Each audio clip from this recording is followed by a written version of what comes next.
So this week we're doing our top 5 deformed characters in horror, which I believe it was Ryan. It's just this one.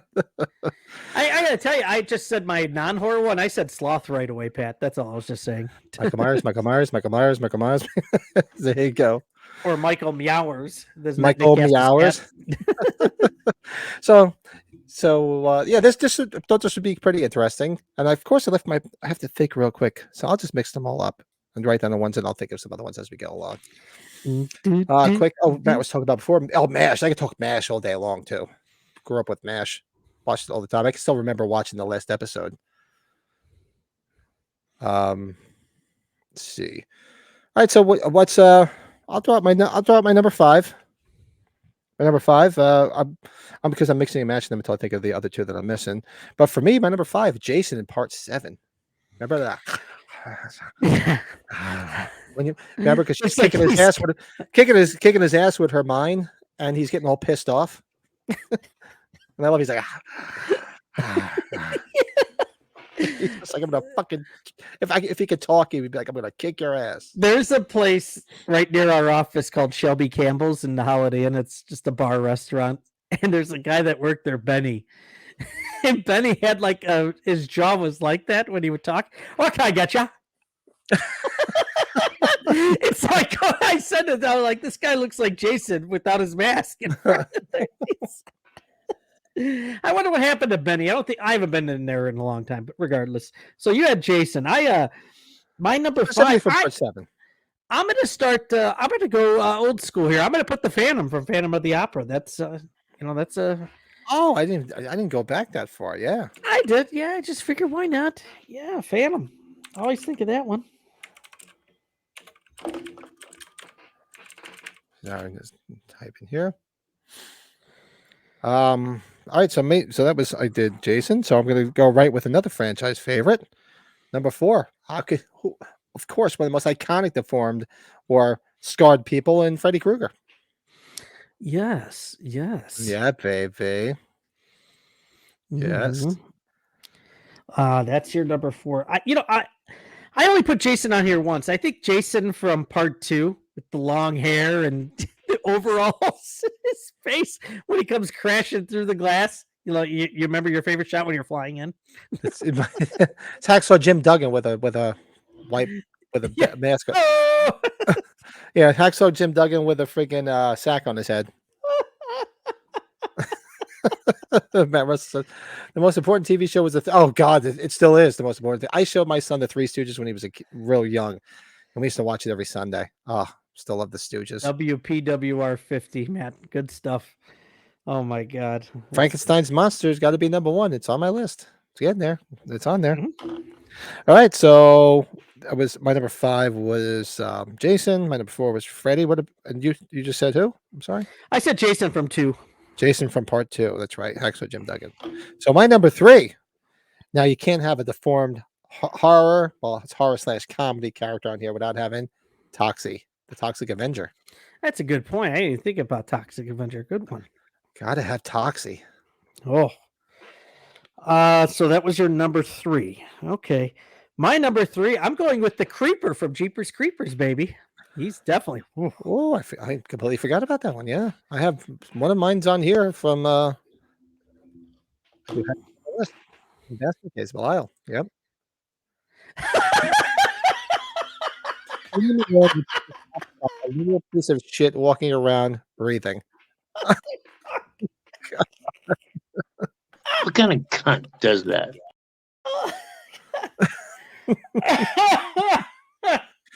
My niece and nephew pledging to never do what they were about to see the Stooges do, but I showed them the I state your name.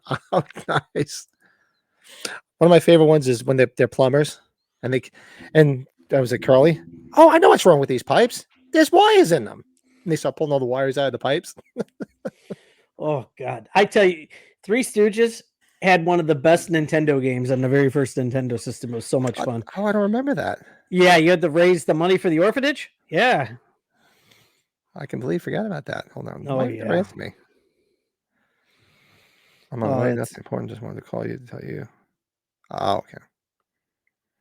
No, I thought she needed something, but she's on her way home, the wife. All right, no problem. All right, so Sorry, I have short-term memory is gone. So what was your number 3? I did Toxie. I did The Creeper. The Creeper from Jeepers Creepers. All right, see who Jonathan else? Beck. Anybody else? Yeah. Oh yeah. Say, no, what? The pipe is plugged up with the wires. Nice. So my number 2. What did I have for my number 2 here? Oh, my number 2. Who threw it in here? Bill threw it in here. Belial from Basket Case. Now that is just The a messed up Clams. film. Yeah, Bill. Yeah, the It's just Basket a Case. Basket Case. Now that is just a weird movie. I remember renting that in in the VHS back in the early '80s and being like, "This is a messed up movie." Like, who even thought of this? You know? It was bizarre, dude. And it gets pretty gruesome towards the end, don't it? Yeah, such a strange film.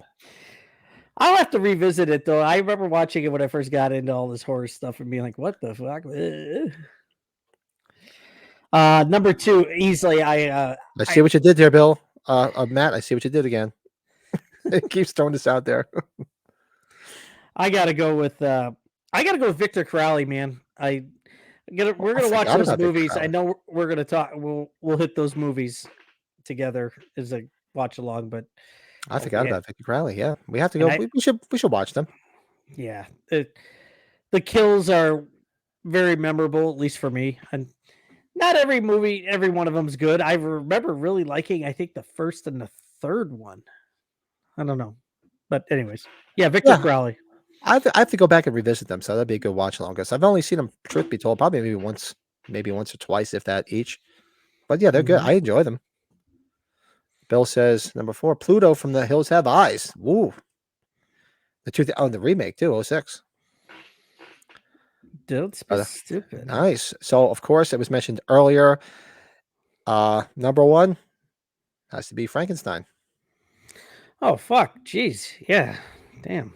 The OG Frankenstein, just absolutely amazing. That whole concept. And of course, it's just Frankenstein to me is just. People are always saying, "Oh, they keep redoing all these movies." I don't know, man. I think Frankenstein should just stay in black and white. I can't see a remake because in black and white is so much more effective.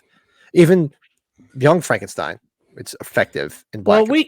We have a current there's one currently in production right now, right? Yeah, I heard there's one in production, and I'll probably see it. Maybe it's going to be good. Maybe I'm wrong, but to me, a lot of those Universal monsters, they need to stay black and white. Because maybe because it's my age, because I grew up with them. It's same thing like with Night of the Living Dead. It's got when they did the colorized version, it just took so much away from it. It needs to stay black and white because black and white is just to me, it's just a little bit more creepy. I told a story how I remember as a kid watching Halloween a few times on a black and white TV. Watch Halloween in black and white. It's pretty interesting. Ooh, go watch it in black and white. I mean, I don't know how you do it unless you have a black and white TV. But we had growing up. We had one color TV in the living room, and my parents had a black and white TV in their bedroom, and they had a small little one in the kitchen. And I remember just sitting in my parents' bedroom one night watching Halloween in black and white. So it's interesting. I also watched it in Spanish. Go watch it in Spanish.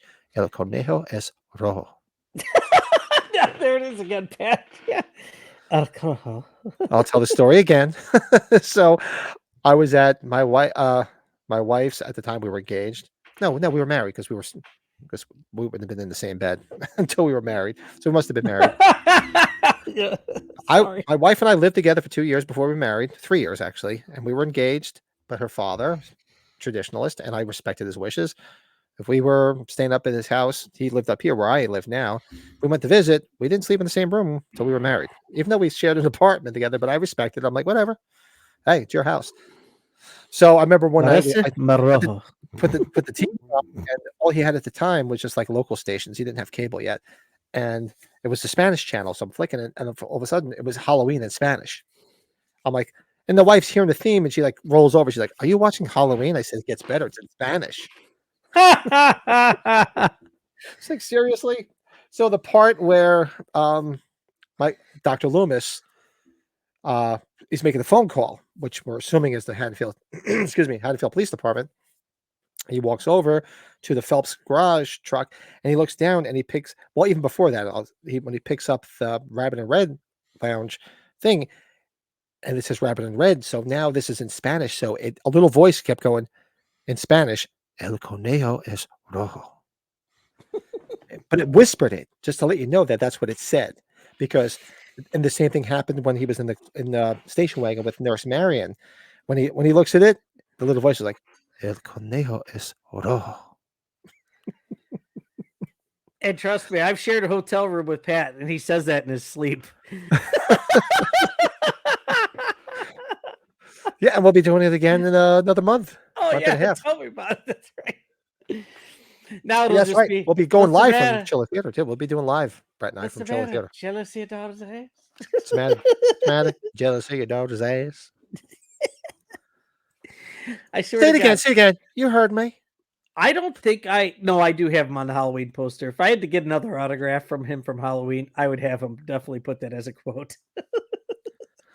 I have a photo with Tony and a picture, and he was actually nice. He was super nice, and we know his troubles. And if you know our history together, Brett and I, then if you know our history, then you know where this comes from. That's it. That's a con right there.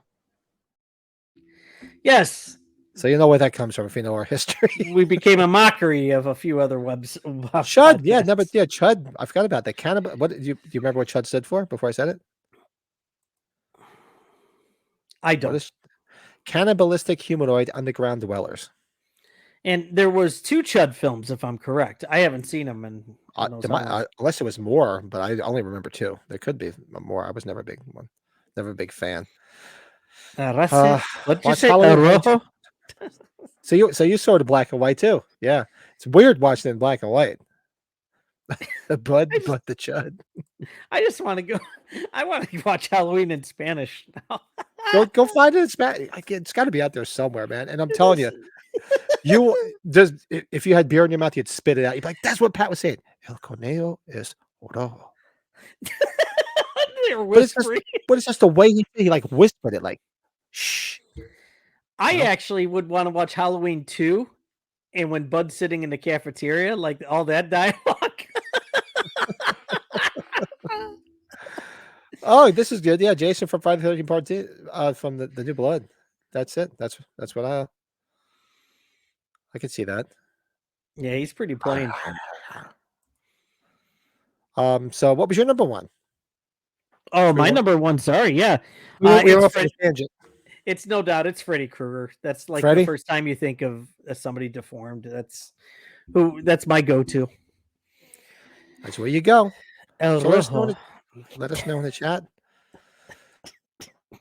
Let us know in the chat if you've ever seen the Rabbit in Red. El conejo es Hold on. Jesus, what are you doing? Don't do it.